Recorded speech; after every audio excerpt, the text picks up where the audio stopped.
Hello dear students, welcome again. हम पढ़ रहे थे क्लास 8 फिजिक्स। प्रीवियस क्लासेस में हमने चैप्टर नंबर 4 को स्टार्ट किया था। तो आइए आज की क्लास स्टार्ट करते हैं। देखो, लास्ट क्लास में आपने अर्थक्वेक के बारे में जो बेसिक जो रीज़न है उसको जान लिया। जो वो जो अलग अलग कॉन्सेप्ट होते हैं, इंटेंसिटी क्या होती है, मैग्नीट्यूड क्या होता है, ये सारा आपने देख लिया था। आज हम कुछ एग्जांपल देखेंगे कि पूरे वर्ल्ड में हिस्ट्री में अब तक कुछ ऐसे अर्थक्वेक आए हैं जो कि बहुत ही डिजास्टर के रूप में रहे हैं। काफ़ी लोगों की उनमें डेथ हुई है और काफ़ी उसमें जो प्रॉपर्टी है उसका भी नुकसान हुआ। तो ऐसे ही कुछ एग्जांपल है। देखो, ये जो लिस्ट है यहाँ पे इंडिया में आए हुए कुछ भूकंप या फिर कुछ अर्थक्वेक्स के बारे में यहाँ पे बताया गया और है। ये एन है क्या है? अभी बताता हूँ। तो यहाँ पे देखो, सबसे पहले 1819 में एक भूकंप आया था कच्छ में, गुजरात में। 2000 लोग मारे गए थे और 8 मैग्नीट्यूड का यहाँ पे ये भूकंप था। इसके बाद में 1869 में कचार में आया था, जो कि आसाम में आता है, 7.5 magnitude. Sopore Jammu Kashmir 85, 7 magnitude. 1897 Shillong Meghalaya 7.5 magnitude. ऐसे ही 1905 कांगड़ा हिमाचल प्रदेश। उसके बाद 1918 श्रीमंगल, ये है आसाम में, और 8 मैग्नीट्यूड। उसके बाद 1930 में धुबरी आसाम में 7.6। उसके बाद बिहार और नेपाल बॉर्डर पे, इसमें सबसे ज़्यादा लोगों की डेथ हुई थी, 7.1 मैग्नीट्यूड का था। 1934 में आया था, 10,700 पीपल यहाँ पे जो है मारे गए थे। Andaman Nicobar 8.3, Assam 8.1, Arunachal Pradesh and China border 1950 after independence ये भूकंप आया था। 26 लोग यहाँ पे मारे गए थे। 7.2 का ये मैग्नीट्यूड का ये भूकंप था, अर्थक्वेक था। उसके बाद 1956 अंजार गुजरात। उसके बाद कोयना महाराष्ट्र, जो कि कोयना डैम की वजह से आया था, 7.0।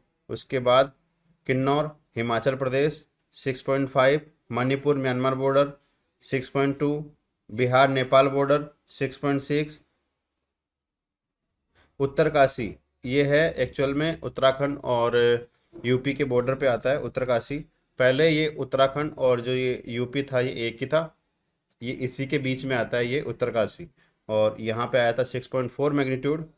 1993 में आया था लातूर ओस्मानाबाद, जो कि महाराष्ट्र है, और यहाँ पे आया था 6.3। इसमें भी काफ़ी लोगों की डेथ हुई थी, 9748। फिर जबलपुर एमपी में 6.0। उसके बाद चमोली उत्तराखंड 6.8। उसके बाद 26 जनवरी 2001, ये इम्पोर्टेंट है, भुज में आया था ये, और 30,000 लोग यहाँ पे मारे गए थे। 8.1 इसकी इंटेंसिटी थी। इसके बाद में 8 अक्टूबर 2005 कश्मीर में आया था, 70,000 लोग यहाँ पे मारे गए थे, और 8.1 मैग्नीट्यूड का ये अर्थक्वेक था। तो आपने एक चीज़ नोटिस की होगी, इसमें कुछ स्टेट हैं वही बार बार रिपीट हो रहे हैं। राजस्थान का नाम दिखा यस गया सर। आपको कहीं पे? No sir. आपको इसमें कहीं पे छत्तीसगढ़ का नाम दिखा? No sir. तो कुछ ऐसे पंजाब। स्टेट हैं जहाँ पे अर्थक्वेक आ सकते हैं। रीज़न है वहाँ पे जो मैंने बताया था कि कुछ क्रस्ट की प्लेट जो है वो मूवमेंट करती है। कुछ क्रस्ट की प्लेट या तो एक दूसरे से वहाँ पे इंटरेक्शन कर रही है या दूर जा रही है। ऐसी प्लेट्स में जब कभी मूवमेंट होता है तब वहाँ पे एक्चुअल में आपका जो अर्थक्वेक है वो आता है। यहाँ पे देखो, मैक्सिमम जो स्टेट्स के जो नाम आए हैं वो कुछ इस तरह से हैं। अगर मैं मैप में देखूँ आपको, तो वेट ए मिनट।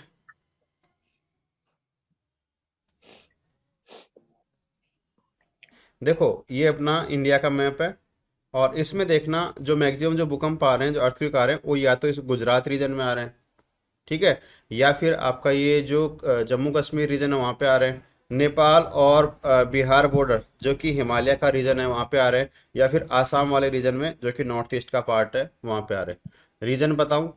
क्योंकि देखो, ये जो है ये यहाँ से लेके यहाँ तक ये प्लेट है यूरेशियन प्लेट, और ये है अपनी इंडियन प्लेट।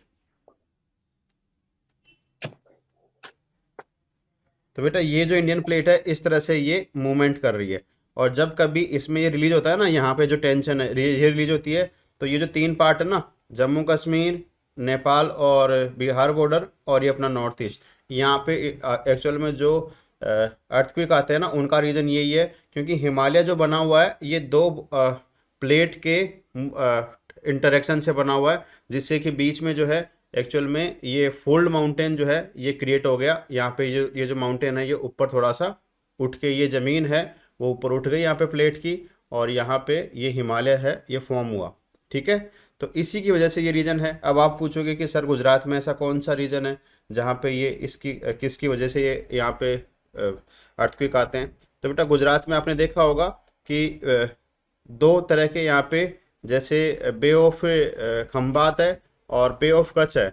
तो बे ऑफ खम्बात और बे ऑफ कच्छ को जब आप देखोगे तो ये इस तरह से कटिंग है, यहाँ पे इस तरह से कटिंग आपको दिखेगी ये। तो यहाँ पे ये एक वैली टाइप में दिखेगा, और यहाँ पे ये एक वैली टाइप में आपको दिखेगा। तो ये बे ऑफ खम्बात और बे ऑफ कच्छ एक्चुअल में क्या है, ये एक्चुअल में दो प्लेट के टुकड़े हैं, मतलब कि एक दूसरे दूर जा रहे हैं। ये बीच में वो बाउंड्री है जिसकी वजह से वो जो बे है वो बनता है। ठीक है, तो यहाँ पे ये जो एक सिंगल प्लेट है उसके टुकड़े हो रहे हैं यहाँ पे, इसी वजह से ये यहाँ पे आपको अर्थक्वेक देखने को मिलते हैं गुजरात के कच्छ रीजन में। ठीक है, क्योंकि ये जो यहाँ पे प्लेट का जो मोमेंट है वो कुछ ज़्यादा रहता है, और अक्सर कुछ सालों के बाद में फ्रीक्वेंसी होती है लगभग 30 to 40 ईयर्स के बाद में एक मेजर यहाँ पे अर्थक्वेक नोट किया जाता है।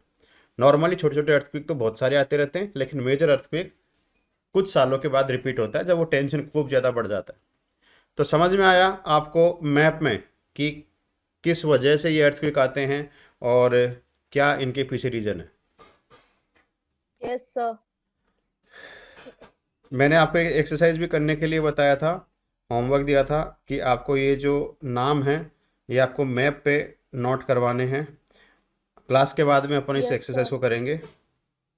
अभी देखो कॉन्सिक्वेंसेस ऑफ अर्थक्वेक, मतलब कि अर्थक्वेक आने के बाद से होता क्या है, उसका एक्चुअल में इफेक्ट क्या पड़ता है, तो उसको देखते हैं। सबसे पहले जो बिल्डिंग्स होती हैं वो कोलैप्स हो जाती है, जितने भी आसपास में जो इंफ्रास्ट्रक्चर है वो कोलैप्स हो जाता है। People can trapped in a collapsed buildings and और under rubble that collapses into the street.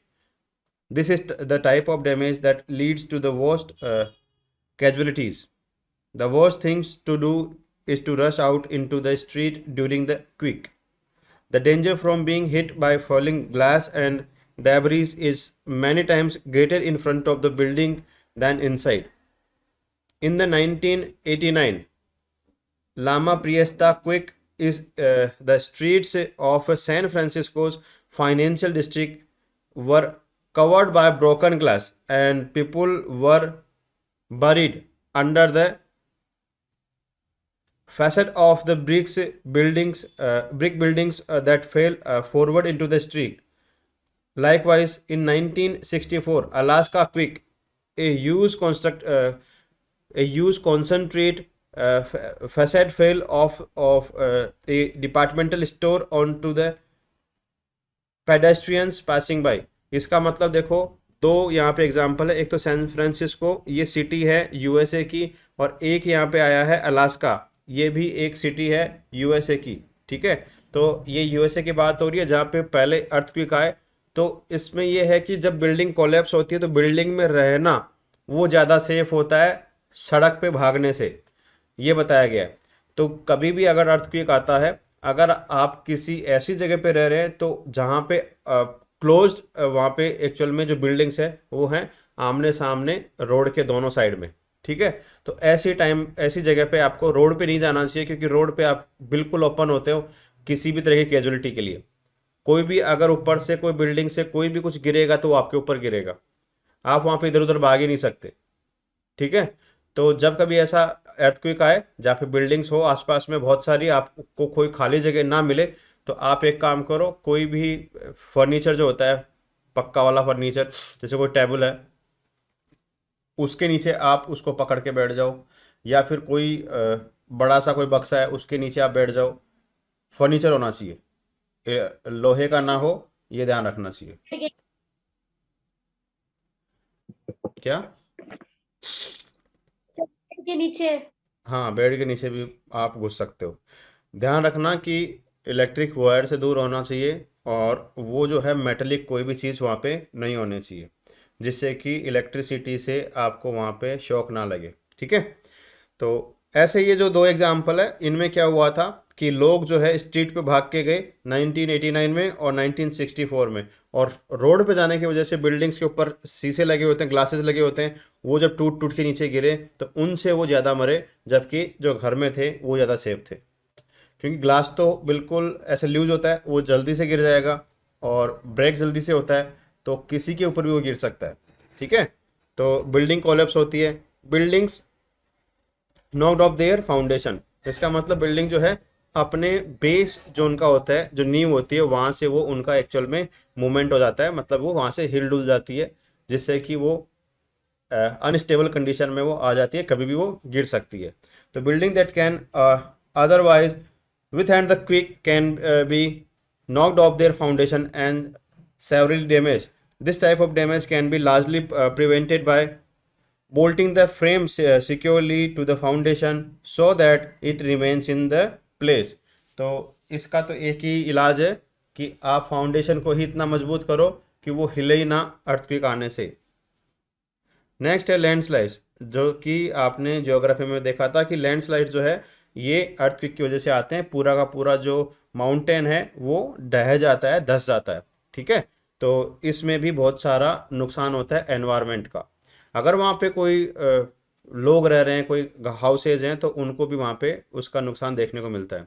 Buildings can be damaged when the ground gives way beneath them. This can be in the form of landslides down a hill or liquefaction of the soil that can cause settling of the ground. Ground movement can change the whole landscape, as in the New Madrid quake that changed the course of the Mississippi River. A landslide into the lake or reservoir can cause flooding downstream.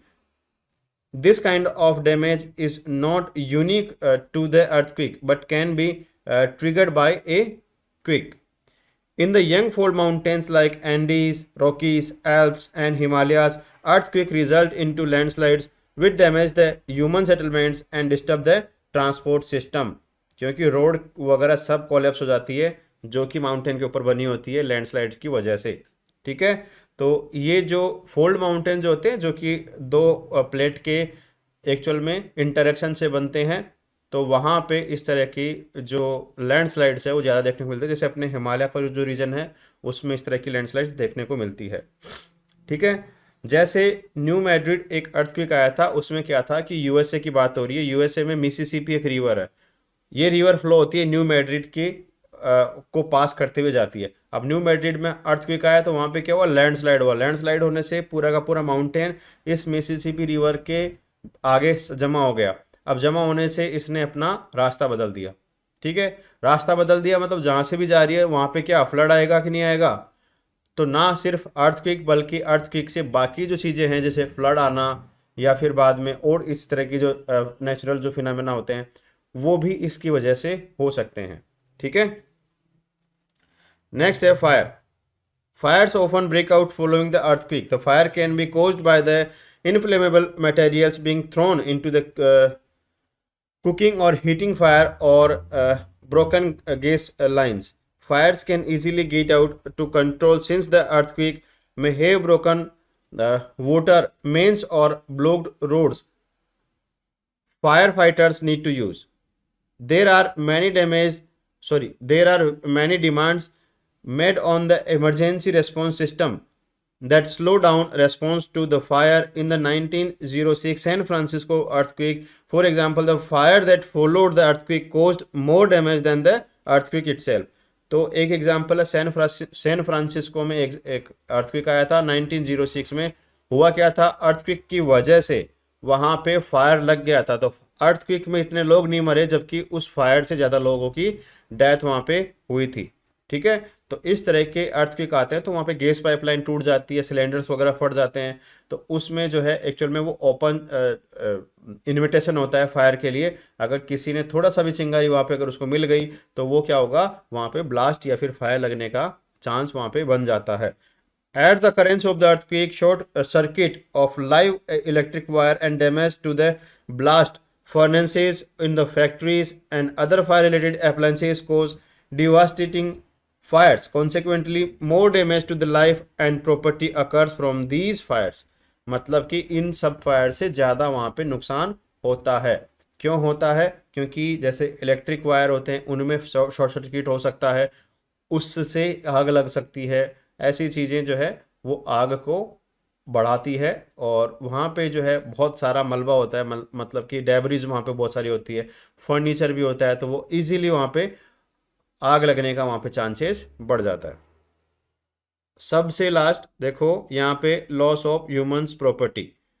अब earthquake आता है तो आपने देखा होगा कि बहुत सारी building, road, railway, dams, bridges सब कोलैप्स हो जाते हैं। बनाया किसने? ह्यूमंस ने बनाया, तो ह्यूमंस का वहाँ पे प्रॉपर्टी का नुकसान हो रहा है। द अर्थक्वेक ऑफ गोकुक Turkey on August 17 1999 killed about 40,000 people and damaged property worth billions of dollars. The disastrous earthquake of Mexico City in 1985 caused a total collapse of about 400 buildings and damage to the 6,000 buildings. Moreover, the water supply system was seriously damaged, as a result of which the water and power supplies were disrupted. The Bihar earthquake in 1934, measuring 7.1 at Richter scale, resulting over 10,700 human deaths, while the Darbhanga earthquake 1988 damaged over 25,000 houses. The Gujarat earthquake on January 26, 2001 not only killed over 30,000 people but also damaged property worth more than 2,000 crore. The Kashmir earthquake, October 8, 2005, killed over 70,000 people and caused extensively damage to houses and roads and bridges. तो ना सिर्फ यहाँ पे लोग मरते हैं बल्कि property का भी भारी नुकसान होता है। करोड़ों की जो प्रॉपर्टी है वो पलक झपकते ही कोलैप्स हो जाती है। हालांकि इसको बचाया नहीं जा सकता, लेकिन फिर भी प्रॉपर्टी को नुकसान होने से बचाया जा सकता है। आप अर्थक्वेक को नहीं रोक सकते, प्रॉपर्टी को नुकसान होने से रोक सकते हो। कैसे रोक सकते हो उसी को अपन आगे देखेंगे। इसके बाद देखो loss of human lives. It has been estimated that on an average about 15,000 people are killed every year by earthquake. There have been earthquakes of great magnitudes in the densely populated areas of the world in which over 1 lakh people lost their lives. देखो यहाँ पे humans का जो loss है, अगर आप average निकालोगे तो पर ईयर 15,000 के आसपास लोग तो अर्थक्वेक की वजह से मारे जाते हैं पूरे वर्ल्ड में। ठीक है, जैसे आपको एक शॉकिंग यहाँ पे डेटा है, वो देखो 1556 जो कि शैनसी चाइना में एक जगह है, वहाँ पे अर्थक्वेक आया था, और वहाँ पे एक ही अर्थक्वेक में 8,30,000 पीपल जो है पलक झपकते ही मारे गए थे। चाइना की बात हो रही है। इसके बाद 1737 कलकत्ता में भूकंप आया था इंडिया में, और 3 लाख पीपल जो है ये मारे गए थे कलकत्ता भूकंप में। जब कब आया था ये? 1737 में। उसके बाद 1923 टोक्यो जापान में आया था, 1,43,000 पीपल यहाँ पे भी मारे गए थे। उसके बाद 1976 तैंगशन जो कि चाइना का रीजन है, और वहाँ पे 2,50,000 लोग जो है एक ही अर्थक्वेक में मारे गए थे। तो आपने देखा अर्थक्वेक ना, बहुत सारा ऐसा डिवास्टिंग अर्थक्वेक होते हैं जो कि बहुत सारे लोग वहाँ पे मारे जाते हैं। यहाँ पे एक एग्जांपल नहीं आया जो कि नेपाल का अर्थक्वेक था, आपको पता होगा 2013 या फिर 14 के आसपास ये भूकंप आया था, अर्थक्वेक आया था, जिसमें बहुत सारे लोग जो है वो वहाँ पे उनकी डेथ हुई थी। प्रॉपर्टी बहुत सारा, पूरा नेपाल जो है वो कोलैप्स कर गया था उस अर्थक्वेक के बाद। ओके, तो डाउट बताओ अंजनी। तो ये सर अभी जो वो पता नहीं कौन से सन में सर, अभी 1737 शायद। हाँ फिर हाँ, इंडिया में कभी मतलब ज्यादा वो 1000 इतना, ईयर्स। हाँ इतना बड़ा नहीं आया। इसके बाद में जो आया वो फिर जो कच्छ का जो भूकंप था 2001, और उसके बाद में आया था 2005, और उस अर्थक्वेक में लगभग 70,000 पीपल जो है वो मारे गए थे। 3 लाख जितना, इतना बड़ा अभी तक वापस से नहीं आया। देखो फ्लैश फ्लड्स, अर्थक्वेक की वजह से फ्लैश फ्लड आ सकती है। मैंने अभी अभी बताया था मिसिसिपी रिवर का एग्जांपल। वहाँ पे न्यू मैड्रिड में वो लैंडस्लाइड हुआ, उसकी वजह से उसने अपना रास्ता बदल दिया, और रास्ता बदलने से फ्लडिंग की जो इशू है वो हो गई थी। Many times under the impact of the severe earthquake the dams and embankments develop fissures which become the cause of flash flood. अचानक से जो फ्लड आती है उसको बोलते हैं फ्लैश फ्लड्स। ओके, उसके बाद देखो सुनामीज। 2004 की सुनामी याद है, बहुत सारे पीपल जो है उसमें एक्चुअल में, आपको तो याद ही नहीं होगा क्योंकि तो आप तो उसके बाद जन्मे हो। तो 2004 में हुआ क्या था, सुनामी आई थी अंडमान निकोबार में, और वहाँ से वो जो सुनामी है उसने बहुत सारा नुकसान किया था। आपने इंदिरा पॉइंट का नाम सुना होगा, अपना साउदर्न मोस्ट पॉइंट है, southern most yes sir. Land point है, जहाँ पे पहले इंडिया का क्लेम था। अब वो पॉइंट ही ओशन में डूब गया इस अर्थक्वेक के बाद। ठीक है, तो देखो सुनामी होता है क्या है, सुनामी को समझो।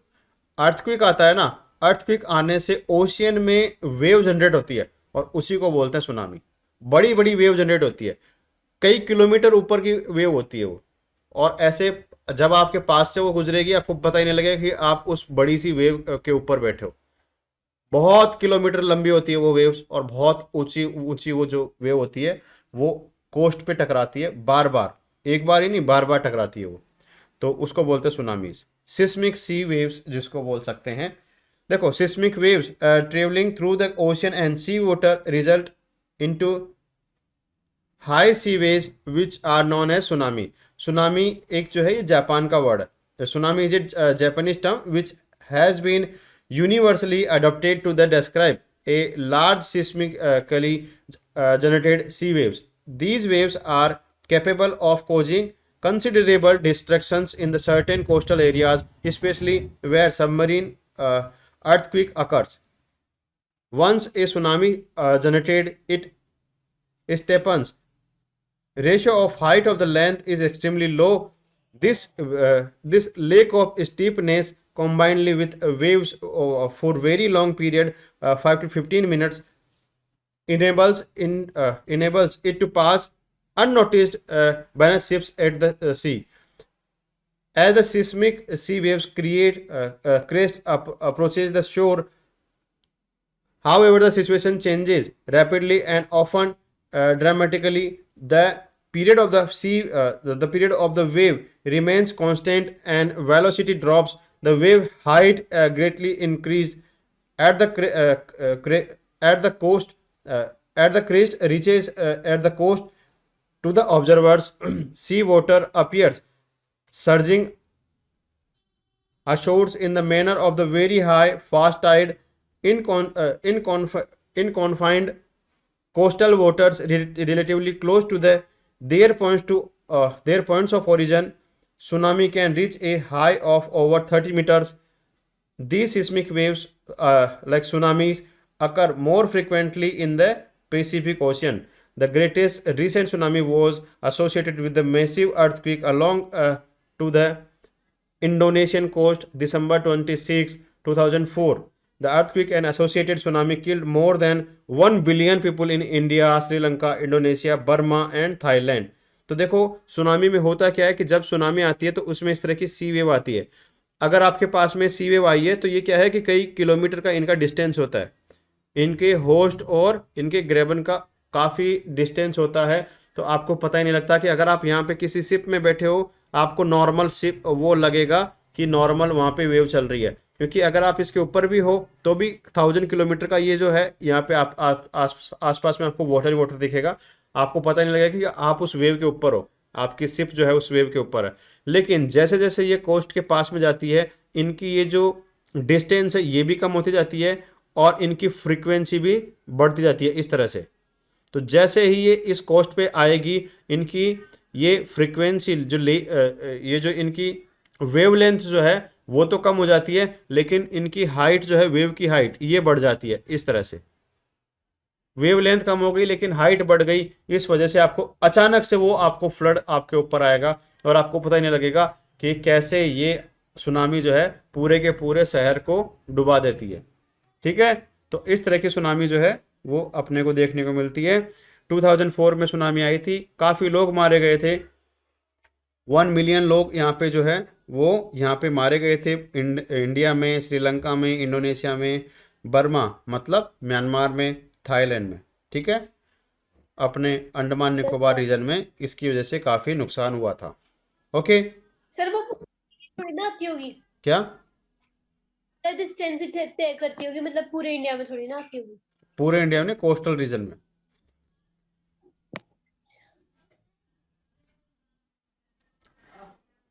ओके, सुनामी वेव के बारे में देखो।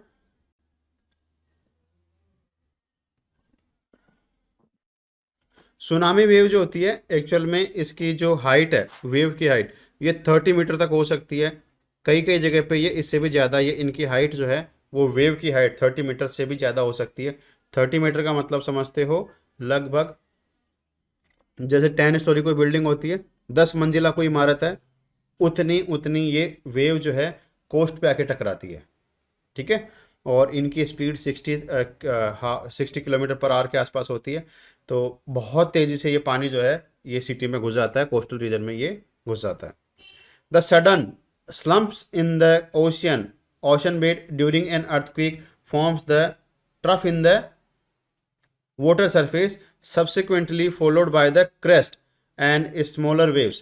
ट्रफ का मतलब समझ रहे हो, नीचे का पार्ट, ये जो वेव आती है ना इसमें ऐसे, तो ये क्या है, ये है ट्रफ, और ये क्या है, ये है क्रस्ट। तो ट्रफ और क्रस्ट की बात यहाँ पे हो रही है। The more marked changes in the level of sea bed can form the crust, the start of tsunami which travels up to 60 kilometre per hour with waves up to 60 metre height. तो ये जो height होती है यहाँ से यहाँ तक की, ये 60 मीटर तक भी हो सकती है। Seismographic detectors wait a minute, क्या लिखा हुआ है यहाँ पे, हाँ, seismographic detectors continuously record earthquake shocks and warn the tsunami which may follow it। मतलब कि अगर ओशियन में इस तरह का अर्थक्वेक आ रहा है तो उससे वहाँ पे सुनामी आ सकती है। इसको जो कोस्टल रीजन है वहाँ पे जो अलग अलग जो सेंटर होते हैं जो इनको मॉनिटर करते हैं अर्थक्वेक को, तो वो यहाँ पे बार बार में इसके लिए वार्निंग जो है वो देते रहते हैं। नेक्स्ट देखो, rise and subsidence of the ground surface. कई बार अर्थक्वेक आने से ज़मीन ऊपर उड़ जाती है, कई बार नीचे धंस जाती है, ये भी इस अर्थक्वेक से होता है। Under the impact of several earthquakes the land rises और subsidize into the weaker zone. For example, the Assam earthquake in 1897 caused a subsidence measuring over 10 meters wide and about 20 kilometre long. मतलब 20 kilometre लंबी दूरी में लगभग 10 metres के आसपास ज़मीन जो है वो नीचे धंस गई थी जब अर्थक्वेक आया था 1897 आसाम में। The Indus river delta was deformed in the earthquake in 1819. The subsidence of the land and fisheries in the ground around the city of Bhuj have been reported as a result of the earthquake January 2001। तो ये भुज में भी ऐसा हुआ था कि उस वक्त भी ज़मीन जो है वो नीचे धंस गई थी। Since 1948 an international tsunami warning network has been operation around the Pacific ocean to alert coastal residents of possible danger. तो ऐसा एक सिस्टम बनाया गया जिसमें जो पैसिफिक ओशन है उसके आसपास में जो भी कोस्टल रीजन में रहते हैं उनके लिए पहले से वार्निंग दी जाती है कि यहाँ पे सुनामी आने वाली है, जल्दी से आप इवैक्यूएट कर दो। Alarm must be issued rapidly because the speed of these waves are fairly high through water. Telephone directories in coastal Hawaiian towns contain maps and evacuation instructions for the use when the warning siren sounds, मतलब warning का जब sound जो वो siren बजता है, warning का siren जब बजता है तो उनको बताया गया है कि ये जब अगर आपको सुनाई दे तो आपको क्या क्या करना चाहिए, पूरा मैनुअल है, उसके हिसाब से काम करना है। तो वहाँ पे बहुत सारी चीज़ें यहाँ पे देखी जाती है, मैप्स वगैरह, हर छोटी छोटी चीज़ उनको बस वो लेके वहाँ से मूव करना होता है जल्दी से। ठीक है, हवाई एक कोस्टल रीजन है जो कि यूएसए के एक्चुअल में अधिकार क्षेत्र में आता है, और ये पैसिफिक ओशन का एक आइलैंड है। ठीक है, तो यहाँ पे ये हो गया। इसके बाद देखो, through out history earthquake have done great damage to both human lives and property. The major consequences of earthquakes are deformation of ground surface, ऊपर नीचे हो जाता है, damage and destruction of human establishments and structures such as buildings, railway lines, roads, bridges, dams, towns and cities, इनको नुकसान होता है, loss of human and cattle lives, ये भी मारे जाते हैं, devastating fire, flood, landslides and disturbance in the ground level, underground levels, मतलब कि अंदर की जो लेयर होती है उसमें भी डिस्टर्बेंस यहाँ पे देखने को मिलता है, अर्थक्वेक आता है तब। तो ये तो बात हो गई कि अर्थक्वेक आने से क्या क्या चीज़ें होती हैं। अब देखो protection against earthquake. Wait a minute, यहाँ तक डाउट है तो बोलो। No sir. सर एक बार है ना केदार के अंदर भी एक आया था ऐसी सुनामी टाइप में। कहाँ पे? केदारनाथ, हाँ, उत्तराखंड, केदारनाथ। हम्म। हाँ, वहाँ पे आया था, वहाँ पे वो अर्थक्वेक नहीं था एक्चुअल में। वहाँ पे जो माउंटेन के ऊपर कुछ लेक्स होती है, तो उन लेक्स में मतलब इतने टाइम से इतने टाइम से पानी भरा हुआ था, और वहाँ पे एकदम से वो लेक का कहीं से वो जो पानी को रोक रखा था, जो नेचुरल जो स्ट्रक्चर था वो कोलैप्स हो गया, और इससे वो जो पूरा पानी भरा हुआ था वो एकदम से वैली में आ गया था। इस वजह से वो फ्लड आई थी, ना कि अर्थक्वेक आया था। ओके, देखो प्रोटेक्शन अगेंस्ट अर्थक्वेक, मतलब अर्थक्वेक आता है तो उससे कैसे बचा जाए, इसके बारे में देखते हैं।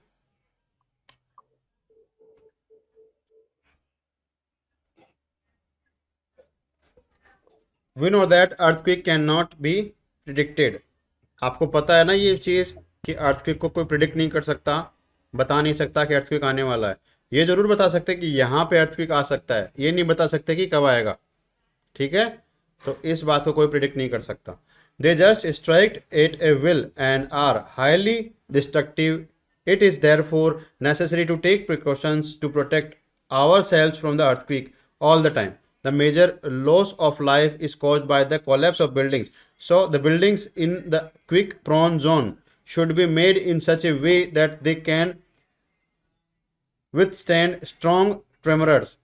Present day building technology is capable of protecting buildings. So following steps should be taken before constructing buildings and then their upkeep. इसका मतलब है कि जो जहाँ पे ऐसे अर्थक्वेक आते हैं, जो रीजन है जहाँ पे आते हैं, हिस्ट्री में आए हैं जहाँ पे अर्थक्वेक, तो वहाँ पे इस तरह की बिल्डिंग्स बनाई जाए जो कि अगर अर्थक्वेक आए तो वो कोलैप्स ना करे, या तो ऐसी बिल्डिंग हो, या कोलैप्स करे तो उसका नुकसान बहुत कम हो, ऐसी बिल्डिंग हो। आपने देखा होगा कि नॉर्थ ईस्ट जो अपना रीजन है या फिर हिमालयन जो रीजन है, वहाँ पे घर जो बनाए जाते हैं वो अक्सर वुडन के घर वहाँ पे बनाए जाते हैं। वुडन के घर बनाने का लॉजिक ये है कि अगर वहाँ पे उनमें इतना वो वेट नहीं होता तो वो उस अर्थक्वेक के जो ट्रेमोर्स जो होते हैं, मतलब कि उसके जो कंपन होती है, उसको इजीली वो उसको सहन कर लेते हैं, उस शॉक को, जो कि अर्थक्वेक के टाइम पे आता है। ठीक है, देखो क्या करना चाहिए जब बिल्डिंग बनाते हैं ऐसे जोन में। Consult qualified architects and structural engineers regarding your plan of the constructions of the buildings. ऐसी जगह पे अगर आप बिल्डिंग बना रहे हो तो ऐसे किसी क्वालिफाइड आर्किटेक्ट से पूछो कि यहाँ पे अर्थक्वेक आता है तो उसके इंटेंसिटी के हिसाब से ये जो घर है ये उसके शॉक को सहन करने लायक बनेगा या नहीं बनेगा। तो वैसा आप किसी को वहाँ से कंसल्टेशन वहाँ पे लेनी चाहिए। इन highly seismic zone do not construction multi storeyed concrete houses Instead, use mud and timber as construction material. Keep the roofs as light as possible. This is done so that during earthquake, if the debris fall, they cause minimum damage. बताया ना कि अक्सर wooden के वहाँ पे घर होते हैं नॉर्थ ईस्ट रीजन में, इसी वजह से होते हैं. The cupboards and shelves should be fixed in the walls. This will protect them from falling on human being during earthquake. तो इसमें क्या है कि दीवारों पे ऐसे प्रोटेक्शन लगाए जाएं, अगर वो गिरेगी भी ना तो वो आपके ऊपर उसका इम्पैक्ट कम पड़े, इस तरह के वो स्ट्रक्चर उनके ऊपर लगाए जाते हैं. The wall clocks and photo frames, water heaters, other articles should be hung from the walls at such places so that during earthquake they do not fall on people. तो ये जो चीज़ें होती है ना, छोटी छोटी चीज़ें होती है, जैसे कि फोटो फ्रेम है, ये बहुत नुकसान पहुंचाती है अर्थक्वेक आता है तो, क्योंकि ये इजीली गिर जाती है. सिर्फ टांगते ही तो है ना इनको कील के ऊपर, तो अगर ये ऐसे ही मूव कर रही है तो ये गिरने का चांस ज़्यादा रहता है इनका. तो ऐसी जगह, ऐसी सिचुएशन में क्या करना चाहिए कि इनको इतनी दूरी पर रखना चाहिए कि जहाँ पे आप बैठते हो सोते हो, कम से कम वहाँ पे वो ऐसा फ्रेम जो है वो ना हो कि कहीं पता लगे कि सोते सोते सिर के आप ऊपर आके कोई फ्रेम गिरा, उसमें कोई ग्लास था, वो ग्लास आपके कहीं पे भी चुभ सकता है और उसकी वजह से आपको नुकसान पहुंच सकता है. As we use LPG gas for cooking purposes, there is a chance of pipe bursting and causing fire. So all the building must have fire fighting arrangement. तो हर घर में जो फायर एक्सटिंग्विश जो एक इक्विपमेंट होता है, सिलेंडर होता है उसमें, तो उसको हर घर में रखना चाहिए. जब कभी भी इमरजेंसी में ऐसे सिलेंडर में आग लगती है तो उसका यूज़ आप कर सको, उस आग को बुझा सको. ठीक है, तो ऐसे इक्विपमेंट्स इस तरह के घरों में होने चाहिए. सर हाँ बोलो. सर ये आपने तो सर यहाँ अर्थक्वेक आता नहीं है, तो सर फिर अपन क्यों हटाए सर वॉल्स के पास से ऊपर? अर्थक्वेक अपने तो यहाँ इतना आता है. इतना इतना मैग्नीट्यूड का यहाँ पे अर्थक्वेक नहीं आता. अर्थक्वेक तो आता ही है. आपने नहीं फील किया क्या कभी अर्थक्वेक? नहीं सर, एक बार किया था. हाँ किया था ना, तो राजस्थान में किया था ना. सर मेरे बाहर ही किया था, घर के बाहर. हाँ तो राजस्थान में है ना आपका घर, तो इसलिए बता रहा हूँ. अर्थक्वेक तो आते हैं लेकिन इतने इतने तेज नहीं आते कि उससे बिल्डिंग कोलैप्स हो जाए, लेकिन फिर भी इतने तेज तो आते हैं कि फोटो फ्रेम तो गिर ही सकता है आपके ऊपर. ओके, देखो एक सेंट एंड्रयूज एक फोल्ट है. फोल्ट का मतलब क्रैक है. अच्छा, यूएसए में क्या है कि एक जगह है सेंट एंड्रयूज, वहाँ पे इस तरह की ज़मीन में इस तरह का फोल्ट आ गया, मतलब कि ज़मीन में इस तरह की दरार आ गई, उसको बोलते हैं सेंट एंड्रयूज फोल्ट. क्यों आ गई वो? क्योंकि वहाँ से प्लेट जो है वो टूट रही है. यूएसए के मेन बाउंड्रीज जो है, मेन लैंड जो है उससे वो टूट रही है, अलग हो रही है. ठीक है, जैसे आपने देखा होगा अफ्रीका जो है उसे मेडागास्कर एक आइलैंड है, आइलैंड कंट्री है, वो अलग हो गया टूट के. पहले वो मेडागास्कर उसी के पास, उसी से अटैच था. टाइम के साथ साथ वो टूट के अलग हो गया, जैसे प्लेट मूवमेंट करती है उस हिसाब से. ऐसे ही सेंट एंड्रयूज फोल्ट जो है ये इस यूएसए को आधा काट रहा है, और इसी के बारे में यहाँ पे बात की गई है. This is one of the worst most famous fault and in the California. ये वही कैलिफोर्निया है जहाँ से आपके फेसबुक, इंस्टाग्राम, इन सब के ऑफिस जो है वो वहाँ पे सिचुएटेड है. सिलिकॉन वैली भी यहाँ पे ही है कैलिफोर्निया में. It is about 1,000 kilometre long and is about 9 metre deep. The San Andrews fault marks a boundary between the Pacific plate and North American plate. बताया ना, नॉर्थ अमेरिका की जो प्लेट है, पैसिफिक प्लेट है, उसको बीच के boundary है वहाँ पे एक 9 मीटर गहरी. तो वहाँ पे दिखती है वो आराम से, आप जाके देख सकते हो, वो ऐसे आपको वहाँ पे खाई जैसे दिखती है. This fault is non for producing large and devastating earthquake. इस फोल्ट के पास में बहुत सारे अर्थक्वेक आते हैं. जैसे मैंने बताया था, दो प्लेट जब एक दूसरे से मिलती है, टूटती है, तो वहाँ पे अर्थक्वेक आते हैं इसी रीजन से. नेक्स्ट देखो, points to remember during an earthquake. क्या करना चाहिए when you are inside home? क्या करना चाहिए आप घर के अंदर हो? Take shelter under a big table such as dining table and stay there till the tremors stops. मतलब कि जब तक वो कंपन, अर्थक्वेक के कंपन, जब तक वाइब्रेशन जब तक खत्म ना हो जाए, जब तक आपको उसी के नीचे आपको रहना है. Stay away from the heavy objects hung on walls as they may fall on you.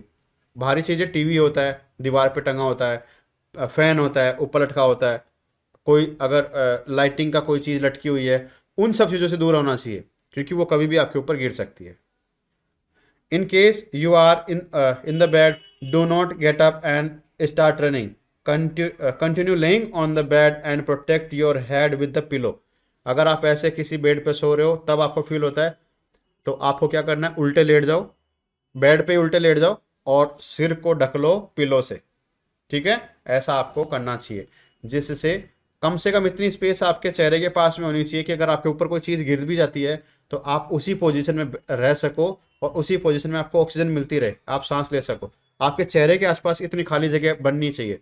ठीक है, तो कई बार ऐसे होता है ना, जैसे घुटने घुटने मोड़ के बैठ जाते हैं, इसी चैप्टर में मैंने आपको बताया था लाइटनिंग होती है तो कैसे बैठते हैं, तो वैसे आपको बैठ जाना है। अगर आप किसी घर में हो, टेबल के नीचे वैसे बैठ जाना है, बेड पे हो तो वैसे आपको लेट के वैसे आपको रहना है, पिलो को सर के ऊपर रखना है, क्योंकि सर को बचाना है। सर की चोट जो होती है सबसे डेंजरस होती है, तो उसको बचाना आपको। ठीक है, अगर आप घर से बाहर हो तो क्या करना चाहिए, find A spot away from buildings, big trees, overhead power lines etcetera and ले फ्लैट ऑन ग्राउंड। इसमें आपको क्या करना है, जब कभी अर्थक्वेक आए तब आपको ज़मीन पे सीधा लेट जाना है। ऐसे नहीं रोड पे सीधे लेट गए, आपके आसपास में बिल्डिंग है, वो आपके ऊपर गिर जाएगी, आप वहीं पे काम तमाम। तो ऐसा नहीं करना, खाली जगह पे लेटना है। मतलब खाली जगह मतलब आपके आसपास में कोई चीज़ हो, वो गिरे तो भी आपके ऊपर ना गिरे, ऐसी जगह ऊपर लेटना है। नहीं तो आपको वहाँ से हमेशा भागने की सोचनी है, ऐसी जगह पे कि जहाँ पे आपके आसपास में कोई चीज़ ना हो। ठीक है, if you are in the car or bus, any other mode of transportation, do not stop and come out. Instead, drive slowly so that you come to an open spot away from big trees, bridges, overhead wires. अगर आप किसी गाड़ी में जा रहे हो तो आपको क्या करना है, ऐसे नहीं कि गाड़ी को रोका और गाड़ी से बाहर आ गए, नहीं, गाड़ी को ही ऐसी जगह पे ले जाओ। आप गाड़ी तेज चलेगी ना आपसे, तो गाड़ी को ही ऐसी जगह पे ले जाओ जहाँ पे वो कोलैप्स, अगर उसके ऊपर कोई गिरने की कोई संभावना ना हो, ना तो कोई वायर हो, पोल हो इलेक्ट्रिक, ना फिर कोई पेड़ हो, ना ही कोई वहाँ पे बिल्डिंग हो। ठीक है, तो ऐसी जगह पे आपको रोकना चाहिए। सर ऐसी जगह तो होती नहीं है जहाँ पे पेड़ ही ना हो। होती है, बहुत सारी जगह होती है बेटा, तो सर उस जंगल टाइम में पे तो ढूंढने जंगल में थोड़ा ना रहते हो आप। सर ऐसे थोड़ा ना पूछेंगे कि कहाँ नहीं है पेड़। सर अंजलि तो जंगल में ही रहती है। नहीं बेटा, इतना डेंसिटी भी नहीं है यहाँ पे ट्रीज की, काफ़ी दूर दूर है क्यों? ट्रीज। ऐसे नहीं कि ट्री को देखते ही आपको डर लगेगा, ट्री से इतनी दूरी, अगर वो गिरे तो आपके ऊपर ना गिरे, बस दिखेंगे तो सही ना, ऐसे नहीं है कि आपको दिखने से नुकसान है। ठीक है, अब देखो illustration, how earthquake occurs, example. तो ये आपको पता है, मैंने बता दिया कैसे आता है अर्थक्वेक, उसको आपको यहाँ पे लिखना है। ये आपको याद करने हैं। इसके बाद जो कॉन्सेप्ट एप्लीकेशन लेवल नंबर 1, 2, 3, ये सारे आपको खुद से करने हैं। कल हम इसमें ऑब्जेक्टिव टाइप के क्वेश्चन और वन लाइनर क्वेश्चन को यहाँ पे सॉल्व करेंगे। आज की क्लास में किसी को डाउट है तो पूछो। Sir no sir. हाँ अंजलि। सर अगर सर पेड़ नहीं होगा तो सर वहाँ बिल्डिंग होगी, और सर अगर बिल्डिंग भी नहीं होगा ना तो सर वहाँ तार होंगे। सर मैं तो इतनी सारी जगह जाती हूँ तो सर ऐसा तो कहीं होता ही नहीं है कि वहाँ हो ही ना ऐसी चीजें। हाँ, तो अगर ऐसी जगह पे है तो आप कोशिश ये करो कि किसी ऐसी जगह पे शेल्टर लो जो कि जैसे आसपास में जैसे कोई बिल्डिंग से दूर होना छोटे चाहिए। पेड़ के सबसे पहली बात तो बिल्डिंग से दूर आपको भागना है, सबसे पहली बात। अगर पेड़ है तो पेड़ का तो आप बच सकते हो, इधर उधर भाग के बच सकते हो, लेकिन बिल्डिंग आप जो है उससे दूर आपको रहना है।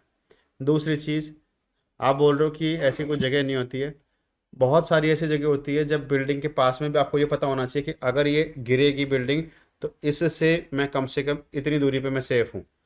तो जो होता है ना, वर्स्ट सिचुएशन में आप क्या करते हो, वर्स्ट सिचुएशन में आप वो सिचुएशन चूज करते हो जो सबसे कम नुकसानदायक हो, होता है ना। अब सभी चीज़ें नुकसानदायक हैं तो सबसे कम नुकसानदायक जो जगह है वहाँ पे जाके खड़े हो गए। यही ना, बड़ी बिल्डिंग है तो छोटी बिल्डिंग के पास जाके खड़े हो जाओ, यही हो सकता है। कम से कम मरेंगे तो नहीं, हाथ टूट जाएगा, पैर टूट जाएगा, मरेंगे तो नहीं ना, ऐसे। ओके। लेकिन सर मैं जहाँ रहती हूँ तो जंगल ही है तो सर। हाँ जंगल है, फिर तो आपको सोचना पड़ेगा पेड़ किधर गिर रहा है, इतना आपको ध्यान रखना है। ठीक है, चलो बढ़िया है।